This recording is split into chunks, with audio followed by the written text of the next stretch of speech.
Within these bushes, Oromo Liberation Army fighters are carrying out their morning parade. They have no headquarters or base and move constantly in the direction of the federal forces.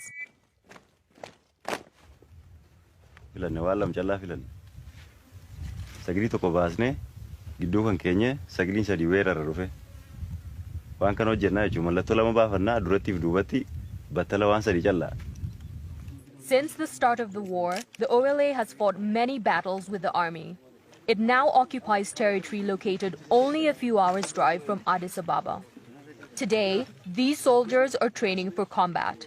Then our army is ready to crush this military of our Ethiopian regime. We have a program to do that from day to day, from week to week.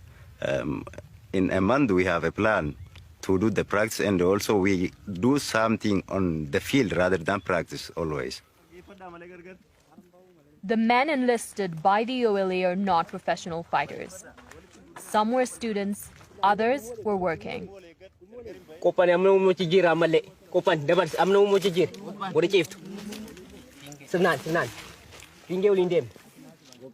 They took up arms and received formal military training to go up against government forces. We in the OLA, our goal is to liberate our people and our land. We're not afraid of death. We're not afraid to stand up to our enemies. If necessary, we will break our own bones into pieces to build the bridges that will lead our people to freedom. The government soldiers don't know why they fight, so they're afraid. But we're determined, and that's why we're winning. The OLA claims many victories. In this video, which the rebels say they filmed on September 15th, they take control of a town west of Addis Ababa. According to them, residents of the town welcome their win, and many internally displaced people come to ask for their protection. Other civilians opted to leave and took refuge further south, on the other side of the border in Kenya. 100 families live in this makeshift camp.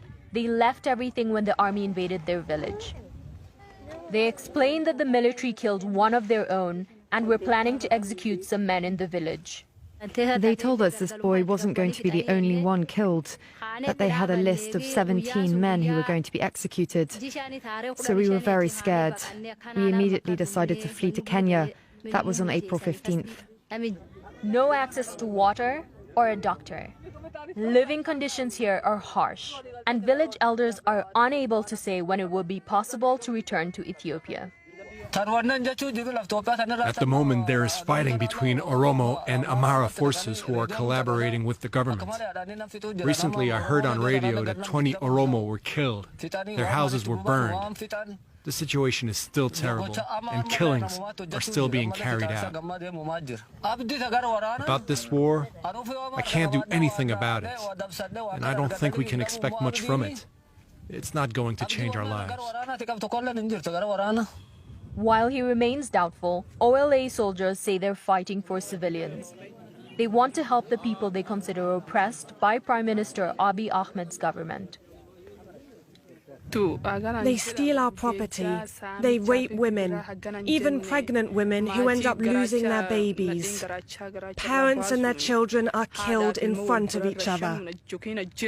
I am fighting with the OLA to free the Oromo people and stop the violation of our rights. I have given up on my comforts, left my home, and I am ready to die to liberate my people. Off to the side, the group's leaders discuss their next plan of action. The second-in-command predicts that the rebels will topple the government soon. We want to bring down this murderous regime, along with other people whose rights are being violated, like the Tigrayans and other tribes in Ethiopia.